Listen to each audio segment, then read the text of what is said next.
Bailes,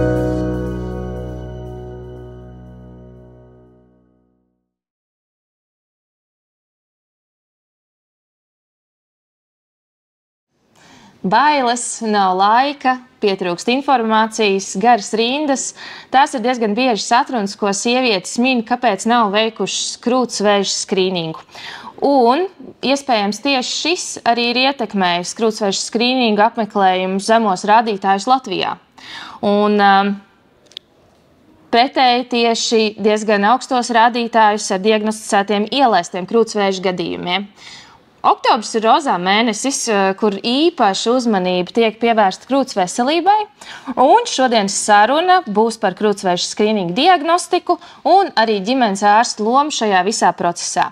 Mani sauc Rūta Plauda Dedele, es esmu ģimenes ārste, un šodien mana saruna būs ar ārsti radioloģi diagnostiķi Eviju Aseri un par krūtsvēža skrīningu. Un šī saruna notiek kampaņas Pārbaud krūtis, lai dzīvot ietvaros, un kampaņu organizē un finansiāli atbalsta Sijā Roša Latvija. Šeit mēs atrodamies Latvijas Nacionālajā mākslas muzejā, un vēlos teikt lielu paldies Jānim Deinatam, kurš piekrita, ka sarunu mēs drīkstam filmēt viņa izstādes pirmā 5 gada telpā. Un aicinām ikvienu līdz 2024. gada 24. novembrim apmeklēt Jāņa Deinata izstādi pirmā 5 gada, kas ir dokumentāls skatījums uz 90. gadu sākumu. Bet vēl vairāk aicinām ikvienu atrast laiku un apmeklēt Latvijas Nacionālo mākslas muzeju. Labdien! Sveiki! Tad sāksim sarunu par to, kas tad ir krūts skrīnings. Skrīnings kā tāds ir veselu, šajā gadījumā sieviešu, izmeklēšana, lai laicīgi atklātu kādu saslimšanu pirms šī slimība par sevi liek manīt vai pirms sievietei ir parādījušās sūdzības. Tātad uz skrīningu dodās veselas sievietes bez simptomiem un bez sūdzībām, kuras jūtas labi, kurām nekas nekaiš. Un kāpēc tad mums ir jāapmeklē šis te krūts vēža skrīnings, ja jau mēs jūtamies labi un veselas un nav nekādu simptomu, kas mums traucētu?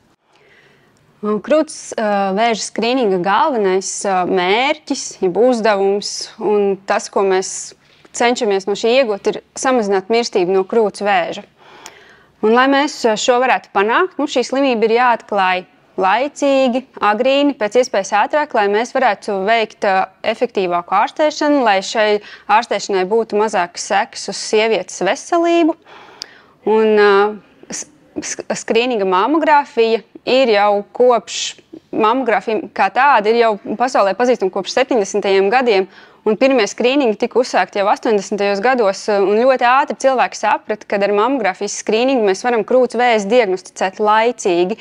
Tas nozīmē, pirms sieviete pati jūt kādas pārmaiņas, jo līdz skrīninga ieviešanai visbiežāk pirmās krūts vēža pazīmes bija sacietējums bumbulis krūtī, kad tas jau ir liels, tam jābūt apmēram jau gandrīz vai ābola lielumā. Bet ar šo mammogrāfijas metodi ir pat situācijas, kur mēs varam krūts vēzi atrast tad, kad tas ir 5 mm liels. Un skaidrs, ka 5 mm liels veidojums nerada pilnīgi nekādas sūdzības, bet mēs to varam atrast, mēs to varam diagnosticēt un ļoti veiksmīgi ārstēt, atstājot minimāls kosmētiskus sekas krūtī un arī ar daudz mazāk intensīvu ārstēšanu ir nepieciešama. Un kādā vecumā ir jāsāk pārbaudīt krūtis un ar kādām metodēm? Tātad krūšu veselībai katrai sievietei ir jau jāpievērš uzmanība jau sākot no 20–25 gadu vecuma. Un tā ir šīs krūšu pašpārbaudes. Ir jāiepazīst savu krūšu uzbūve. Un tikai pati sieviete pati vislabāk jūt savus krūtis, un tad, kad tur parādīsies kādas pārmaiņas vai izmaiņas, viņa pati to vislabāk pamanīs. Tādēļ es aicinu pirmkārt sākt ar šo krūšu pašpārbaudi regulāro.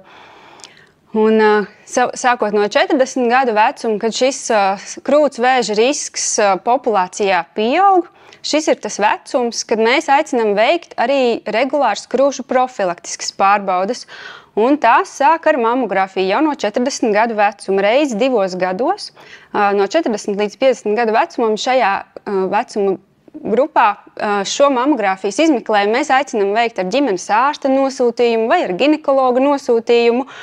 Tas maksā 4 eiro. Mēs veicam šīs profilaktiskās pārbaudes.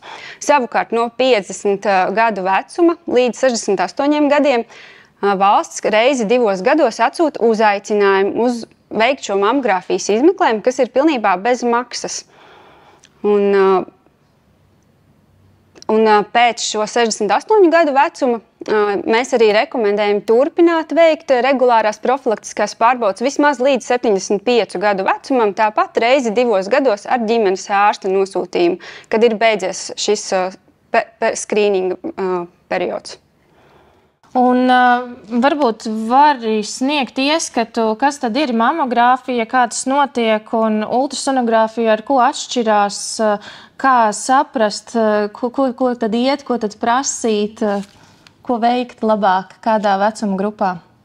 No 40 gadu vecuma pirmais izmeklējums mums vienmēr ir mammogrāfija. Tas ir tāds pamats, ar ko mēs vienmēr sākam. Mammogrāfija ir krūšu izmeklēšanas metode ar rentgenu, ar ļoti zemu starojuma devas rentgenu. Mammogrāfijas izmeklējuma laikā krūts tiek saspiesta, ja tiek veikta kompresija, un tas ir ļoti svarīgi, lai mēs panāktu pēc iespējas augstāku izšķirtspēju, un arī, lai mēs samazinātu šo saņemto starojumu daudzumu šī izmeklējuma laikā. Tātad, pirmkārt, sievietes ir sievietes, kas baidās no šīs kompresijas un varbūt sāpēs, bet, kā jūs teicat, tas ir ļoti būtiski, lai mēs iegūtu pēc iespējas labāku attēlu un lai sieviete saņemtu pēc iespējas mazāku šo starojumu. Un tātad, kad mēs esam veikuši šo mammogrāfiju, kas ir rentgena izmeklēšanas metode, tad mums ir tāds priekšstats par krūšu to pamatu uzbūvi, vai mēs tur redzam kādas pārmaiņas vai nē. Un tālāk tad mēs nepieciešamības gadījumā precizējam to, ko mēs redzam mammogrāfijā ar ultrasonogrāfijas metodi. Tas ir tāds kā nākamais solīts. Mēs izmantojam sonogrāfiju kā papildus, lai izmeklētu, piemēram, blīvākās vietas, ko tik labi neredz mammogrāfijā, vai, piemēram, precizētu kādu veidojumu, ko mēs tur redzam, vai arī visbiežāk, ja ir nepieciešama biopsija, mēs izmantojam ultrasonogrāfiju, lai veiktu šo biopsiju ultrasonogrāfijas kontrolē, lai redzētu, no kuras vietas mēs paņemam šo paraudziņu. Paldies! Kāda ir jūsu pieredzē biežākie mīti un aizspriedumi, kāpēc tad sievietes nevēlas veikt šos skrīningus? Tur radīsies vēzis, sāpēs, nav laika. Sāpes ir viens no iemesliem, ko min sievietes, ka viņas baidās no šīs kompresijas. Mammogrāfija ir nedaudz nepatīkama metode, bet tā nevajadzētu radīt sāpes. Un, ja ir sievietei tendence uz sāpīgām krūtīm, īpaši pirms mēnešreizēm, tad mēs rekomendējam veikt šo mammogrāfiju mēnešreizu pirmajā pusē, no 4., 5. dienas līdz 10., 12., jo šis izmeklējums būs mazāk sāpīgs vai mazāk nepatīkams. Bet mammogrāfija kā tāda drīkst veikt neatkarīgi no menstruālā cikla, jebkurā dienā, ja sieviete tam piekrīt. Un tad nākamais ir šis saņemtais starojums, jeb radiācija, kā saka, apstarošana šī izmeklējuma laikā, ka tas varētu radzīt kaut kādas pārmaiņas, bet arī tas arī ir tāds mīts, jo izmeklējuma laikā saņemtā starojuma deva ir ļoti zema. Un tad, kad sievietes man šo min kā faktoris, viņam bieži jautāja, cik bieži jūs lidojat ar lidmašīnu? Vai lidojot lidmašīnā, jūs domājat par to, kādu starojumu es saņemšu? Varbūt tomēr labāk nelidot. Visbiežāk mēs par to nedomājam. Bet starojumu daudzums, ko mēs saņemam lidojuma laikā līdz Frankfurtē un atpakaļ, ir pielīdzināms vienam mammogrāfijas izmeklējumam. Tā kā protams, šis ir ļoti daudz arī pētīts, un šis saņemtais starojums mammogrāfijas izmeklējumā ir tik zems, ka tas nav kaitīgs. Kā vispār ir modernizējušās radioloģijas iespējas krūtsvēža diagnostikā? Protams, gadu laikā ir ļoti attīstījušās digitālās tehnoloģijas, kas uzlabo attēlu kvalitāti. Arī šīs ultrasonogrāfijas iekārtu iespējas ir uzlabojušās tā, ka mēs, kā jau minēju, varam atklāt pat 5–4 mm mazus veidojumus. Un šīs iespējas, kad, piemēram, atnākot uz diagnostisku mammogrāfiju, mēs varam nepieciešamības gadījumā arī veikt uzreiz ultrasonogrāfiju vai biopsiju vienas vizītes laikā, kad ir nepieciešams ieplānot, protams, tas aizņems nedaudz ilgāku laiku, bet jums nebūs jānāk atkārtot uz atkārtotiem izmeklējumiem vairākas reizes. Un par modernizāciju un vispār medicīnas attīstību kā tādu tālāk runājot, ir kaut kādas pasaules vēsmas atklājumi, kā vēl ātrāk panākt šo te diagnostiku? Vēl mazākus veidojumus. Šobrīd notiek vairāk pētījumi par blīvu krūšu skrīningu, kas varētu būt kā jauns papildus skrīnings sievietēm ar blīvām krūtīm, bet šajā gadījumā vēl ir nepieciešami pētījumi. Un, pirmkārt, mums ir jāsakārto jau šis pamata skrīnings ar pamata vecumu grupu, un tikai tad, kad šis mums būs lieliskā kārtībā, tad mēs varam domāt šo vecumu grupu vai pagarināt vai ieviest vēl kādas jaunas metodas, bet potenciāli nākotnē es domāju, ka kaut kas noteikti tiks pielikts klāt vai mainīsies. Un tāpatās arī vēl ir pētījumi par jau, kad vēzi varēs atklāt vienkārši paņemot asins analīzes, bet tā ir vēl diezgan tālu nākotne. Un šobrīd mammogrāfija, skrīninga mammogrāfija krūtsvēža diagnostikā ir pamats. Kā liekas, kas varētu sekmēt šo te, kādas pārmaiņas vai kāda jauna kārtība, vai tikko minēja paplašināt šo te grupu, lai mēs aptvērtu labākus šos skrīninga rādītājus? Šī gada sākumā noslēdzās ļoti liels Eiropas projekts, kurā laikā tika veikta Latvijas skrīninga programmas audits. Uz Latviju brauca vairāki ārzemju eksperti. Viņi ievāc ļoti daudz informācijas par mūsu skrīninga programmu, intervēja ārstus, un tad viņi galā sniedz diezgan biezu savu slēdzienu par šo visu mūsu programmu un par šīs programmas galvenajiem trūkumiem, un svarīgākais ir, kā mēs to varētu uzlabot un ko mums darīt. Un tātad, principā, šobrīd mums ir šis plāns, mēs zinām, kas ir jādara un kā šo programmu uzlabot. Un tātad jau ir spērti pirmie soļi, ir jau iecelta, tā teikt, atbildīgā iestāde, kas būs atbildīga par skrīningu organizēšanu un kas veiks šos uzlabojumus sadarbībā arī ar ārstiem, klīnicistiem.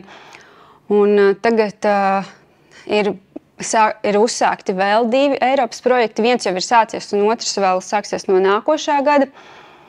Pirmais projekts būs par to, par skrīningu mammogrāfijas apmācības centru izveidi Latvijā, kurā mēs apmācīsim profesionāļus, ārstus, radiologus, asistentus, fiziķus, kas ir iesaistīti visā šajā skrīninga procesā. Un, lai tiks veiktas apmācības, lai uzlabotu tieši šo profesionāļu kvalifikāciju. Tad otrs lielais projekts, kas sāksies no nākošā gada, ir savukārt par skrīninga programmas kvalitātes sistēmas ieviešanu Latvijā. Šis projekts notiek sadarbībā ar Nīderlandi, kurā ir viena no labākajām skrīninga programmām, man šķiet, visā pasaulē. Viņa ir ļoti efektīva un ļoti kvalitatīva, un mēs ceram pārnest šos kvalitātes kontroles principus un ieviest, adaptējot Latvijas skrīninga sistēmai. Un mēs tādējādi arī ceram ievērojami uzlabot šo skrīninga programmas kvalitāti. Protams, tad vēl ir šis faktors par sabiedrības izglītošanu, par sieviešu par uzaicinājumiem. Un tas, ko es ceru, ka mums izdosies arī ieviest nākotnē, kad mēs sievieti saņemot uzaicinājumu uz skrīningu, viņai jau būs norādīts vieta un laiks, kur veikt šo izmeklējumu. Tas ir kas varētu ievērojami uzlabot šo apmeklētību. Šobrīd šie uzaicinājumi uz skrīningu tiek sūtīti pa pastu, un es dzirdu, ka diezgan bieži šīs vēstules kaut kur noklīst pastā. Tādēļ es arī ļoti bieži aicinu sievietes pieteikties šai Latvija LV adresē, kur var šo vēstuli saņemt elektroniski, un tādējādi mēs esam droši, ka šī vēstule nekur pastā nepazudīs. Un jūs varat ar šo elektronisko vēstuli doties uz jebkuru vietu, kur sniedz skrīninga mammogrāfijas pakalpojums. Jums viņa arī nav jādrukā ārā. Jūs varat kaut vai vismaz tad pierakstīt to pašu numuriņu no vēstules, bet principā šai iestādēji ir jābūt piekļuvei, un jums nav jāprintē šī vēstule ārā, un jūs varat doties uz jebkuru iestādi, kur sniedz šos skrīninga pakalpojumus. Par ģimenes ārsta iesaisti varētu runāt šeit dienām. Ģimenes ārsta iesaiste, protams, ka ir milzīga. Primārā veselības aprūpe, un būtībā ģimenes ārsts ir tas pirmais cilvēks, pie kura cilvēks ierodas ar savām sūdzībām, savu stāstu vai kādām vēlmēm. Un, protams, ka primārais faktors būtu laba komunikācija ar savu ģimenes ārstu. Viņš ir sasniedzams, mēs viņam spējam izstāstīt, uzticēties un saņemt sekojoši tālāk rekomendācijas. Bet nevienmēr tas tā notiek. Mūsu galvenā problēma, manuprāt, ir mūsu domāšana. Katrs mans apgalvojums, ko es varbūt pieminu, noteikti nav attiecināms uz visām sievietēm, uz visiem cilvēkiem vai visiem ārstiem, bet lielākā daļa tomēr mēs dzīvojam tādā nelielā postpadomijas ēnā. Pie ārsta ejam tad, kad viss ir slikti, tad, kad sāp, tad, kad esam slimi. Bet būtībā, lai uzlabotu skrīninga aptveri, mums būtu jāmaina sava domāšana. Domāšana ilgtermiņā, profilaktiski par savu veselību, par veicamiem izmeklējumiem, asins analīžu nodošanu, tā skaitā. Tepat nav stāsts tikai par krūtsvēža skrīningiem, bet būtībā par veselību kā tādu. Un, ja mēs spētu panākt, ka cilvēks iesaistās aktīvi arī pats savā veselības aprūpē, respektīvi, es zinu, ka man vajag aiziet, pārbaudīties, pārliecināties, ka viss ir kārtībā, tad neveidotos arī šī milzu aizkaitināmība un dusmas situācijās, kad kaut kas ir atgadījies, kaut kas ir noticis, un man šo te izmeklējumu vajag jau rīt, bet es viņu varu pa valsts apmaksāt, kā valsts apmaksāt pakalpojumu iegūt pēc 3-4 mēnešiem. Ja profilaktiski katru gadu mēs veiktu šos te izmeklējumus, tā skaitā arī izmantot šīs te vēstules, kas atnāk no šo te 50 gadu vecuma, tad noteikti mazinātos sloks arī rindām un attiecīgi arī, protams, kad agrīnāk tika atklāts kāds process un mēs spētu ārstēt, jo tā lielākā problēma ir tāda, ka mēs atklājam vēlīni. Šeit es neminu kaut kāds izteikti agresīvs audzēšana, agresīvas situācijas, bet būtībā atklājam vēlīni un tad tiek ieguldīts, protams, ka milzu daudz resursu un savu arī tā skaitā emocionālo resursu, lai šo situāciju atrisinātu. Tā kā, manuprāt, pirmais noteikti ir domāšana. Es kā ģimenes ārsts iesaistos aktīvi. Es zinu, ka to dara arī kolēģi, un paldies viņiem par to. Sievietes tiek apzinātas, sievietēm tiek jautāts, vai šie skrīningi ir veikti par pazudušajām vēstulītēm. Jā, es nesaņēmu, man tur pazuda, saplīsa, suns apēda, aplēju ar kafiju. Tas nav labs attaisnojums, jo šos te kodus skrīningiem var saņemt pie sava ģimenes ārsta. Gribētu teikt, ka ir iespēja arī attālināt šo te. Mēs pazvanam, mēs pajautājam, jums tiek šis te kodiņš piešķirts, jūs viņu pierakstat, attiecīgi tālāk dodaties veikt savu izmeklējumu. Bet tas, diemžēl, nenotiek, un skrīninga aptvere ir skumja. attiecīgi rādītāji nesasniedz pat pusi no mērķa auditorijas, kam tiek izsūtīts šīs vēstules. Un tie biežākie faktori, kas tiek minēti, kā pirms tam Evija teica arī, ka sāpēs un starojums un tā, bet man nav laika, man nav resursu, man ir bail. Tad dažkārt tiek izdzirdēts jau, ka es jau zinu, ka es neveikšu nekādas tālākas darbības, tad kāpēc man iet un meklēt to, ko es zinu, ka es te vēlāk neārstēšu, jo es zinu, ka es neiešu slimnīcā un es negribu strīdēties ar doktoriem, viņi man liks darīt to, liks darīt šito, es neko no šīta nevēlos. Tad šis te faktors, man nav laika, man ļoti patīk saviem pacientiem tad likt paskatīties savu screen time nedēļas ietvaros, cik tad stundas tiek pavadītas gadžetos un sociālajos tīklos. Protams, ka šeit atkal tas ar tādu nelielu humoru deva, jo skaidrs, ka ir daudziem cilvēkiem arī darba laiks, 8, 5, 8, 6, 9, 6. Tad, attiecīgi, šis vakar stundas skaidrs, ka netiks veltītas izmeklējuma veikšanai, jo lielākā daļa iestāžu arī nemaz nestrādā tādā darba laikā. Bet šo te laiku tomēr atrast var, jo un arī līdzekļus, manuprāt, valsts apmaksāts skrīnings, valsts apmaksāts pakalpojums, bet arī ar ģimenes ārsta nosūtījumu mamogrāfiju var veikt par pacientu iemaksu 4 eiro. Attiecīgi, ja es pieskaros jautājumam par maksas pakalpojumu, maksas, teiksim, mamogrāfiju vai sonogrāfiju vai speciālistu apmeklējumu, tad padomājot tādā, pieņemsim, gada griezumā no finansiālā viedokļa, izmeklējuma cena, pieņemsim, 50 eiro, attiecīgi gada griezumā 50 eiro nav naudas man šim te izmeklējumam, bet reizi nedēļā man ir nauda našķiem, saldumiem, kūciņām, piektdienas vakarā vīnam. Bet gada griezumā šos 50 eiro mums neizdodas ieguldīties. Vai mēs spējam samobilizēties un sakrāt ceļojumam nākamajā sezonā, oktobrī, novembrī, uz kādu siltāku reģionu, bet mēs nespējam samobilizēties, lai aizdotos un veiktu kādus izmeklējumus vai apmeklētu speciālistu.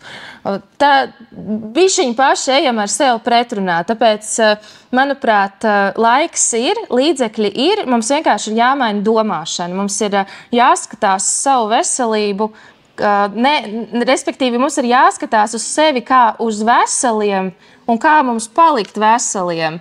Nevis sagaidīt, kad mēs saslimstam, tad mēģināt šo risināt pilnīgi pretējā virzienā. Un, ja nav šis te mērķa auditorijas vecums, tātad 50 līdz 68 gadi, tad noteikti var vērsties pie sava ģimenes ārsta, var lūgt nosūtījumu uz izmeklējumu, un tai noteikti nevajadzētu būt problēmai. Attiecīgi, izmeklējumi arī ir pieejami, viņi nav ilgi jāgaida, un ir jāatrod laiks šo te izdarīt. Protams, es saprotu, visi mēs strādājam, mēs esam aizņemti un nevienmēr arī savā darba un ģimenes vidē atrodās iespēja, bet, manuprāt, tiešām, ja tu domā par sevi kā par veselu un tu gribi palikt vesels, tad šo te var atrisināt un tai nevajadzētu būt problēmai.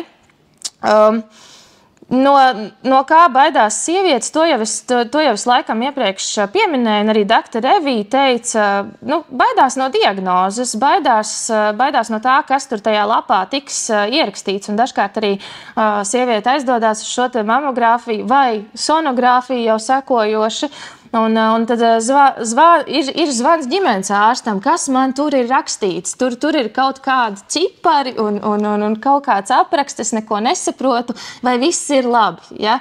Šīs ir tās bailes. Un skaidrs, ka ir nepatīkami gaidīt kaut ko nezināmu, bet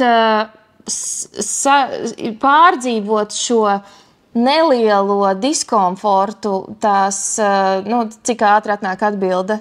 2 nedēļu laikā. 2 nedēļu. Tātad īstermiņa 2 nedēļu diskomforts, uztaisot izmeklējumu, pēc tam sagaidot šo te atbildi, vai pēc tam, tad, kad jau ir vēlīna atklāts process un šis te stress, diskomforts un resursi, ko tas prasīs no tevis, ir stipri vairāk, lielāki un grūtāk ar to attiecīgi pēc tam tikt galā. Es varu papildināt? Jā.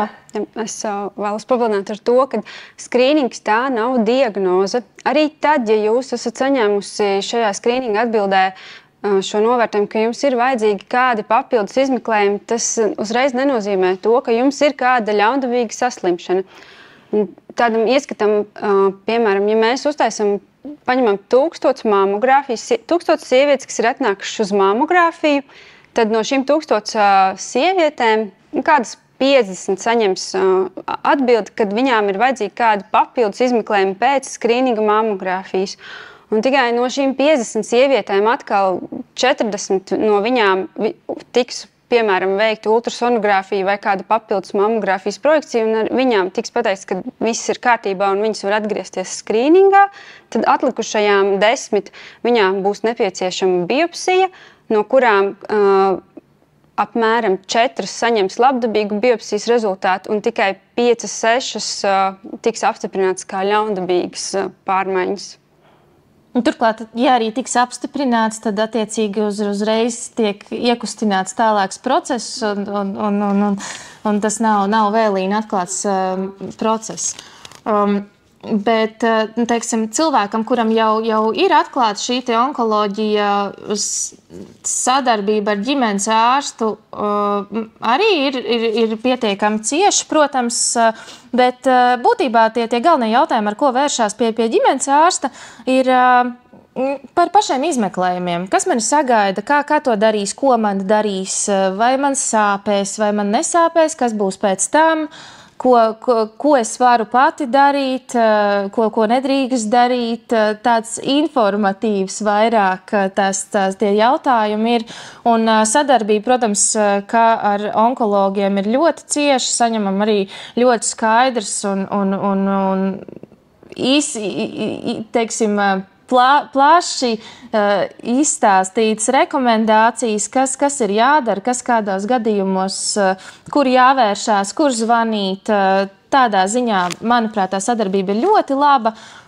Un papildus pie ģimenes ārsta, teiksim, situācijās, kurās jau ir kaut kādi jautājumi par invaliditāti, par darbspēju zudumu, tad, protams, šeit tiek risināti arī sociālas dabas jautājumi. Sadarbība ar sociālo dienestu, attiecīgi kārtot dažādi birokrātiskie jautājumi.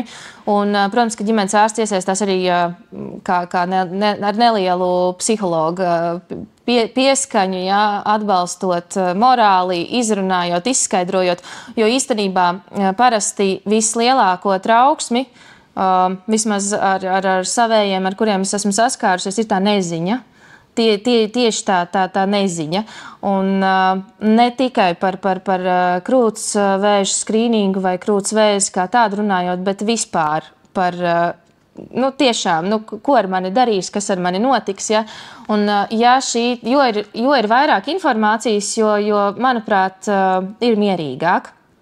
Un, tāpēc mūsu uzdevums ir runāt, stāstīt, saprot, ka nevienmēr tam ir laiks un aizņemti, un vizītes ir īsas, un bieži vien cilvēks ierodās jau ar saslimšanu pie manis, un tad nevienmēr atliek laiku šiem profilaktiskiem jautājumiem, bet aizvien vairāk attīstās arī tehnoloģijas, var izsūtīt atgādinājumus, izziņas konkrētām mērķu grupām.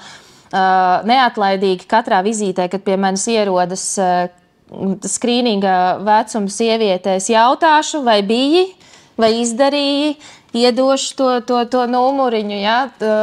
Un tālāk jau tad ir tiešām šis te sievietes atbildība par sevi, par sevi, par savu veselību. Tas būtu man no manas puses sakāms. Jā, nu katrā ziņā ir par sevi jārūpējas, ir sevi jāmīl un droši var vērsties pie ģimenes ārsta ar sevi interesējušiem jautājumiem, un viņi tiks atbildēti. Tā. Un es vēl piebildīšu beigās. Manā darbā, kad sieviete ir ieradusies pie manis uz krūšu pārbaudi, es viņai sākumā vienmēr pajautāju, vai viņai ir kādas sūdzības. Un, diemžēl, diezgan bieži saņemu atbildi, nē, man sūdzību nav, bet man ir tikai bumbulis krūtī. Un pat arī tad, ja jums nav sāpes, un jūs esat sataustījis kaut ko krūtīs, es jūs aicinu vērsties pie ģimenes ārsta, lai jūs nosūta uz mamogrāfiju, vai pie onkologa vai mamologa, jo šī ir ļoti būtiska krūts vēža pazīme. Paldies! Sarunā ar mani piedalījās ārsta radioloģa diagnoste Evija Asare. Paldies! No savas puses es vēlos pateikt lielu paldies visiem saviem kolēģiem ģimenes ārstiem, ka sekojat līdzi savām pacientēm, savām sievietēm un atgādiniet par skrīningu apmeklējumu, jo tikai kopā mēs varam panākt, ka latviešu sievietes kļūst veselākas un vairāk rūpējas par savu krūšu veselību. Un šī saruna notika kampaņas Pārbauda krūtis, lai dzīvotu ietvaros. Kampaņu organizē un finansiāli atbalsta Sijā Roša.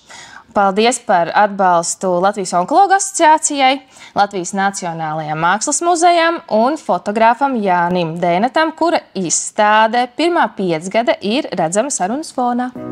Paldies!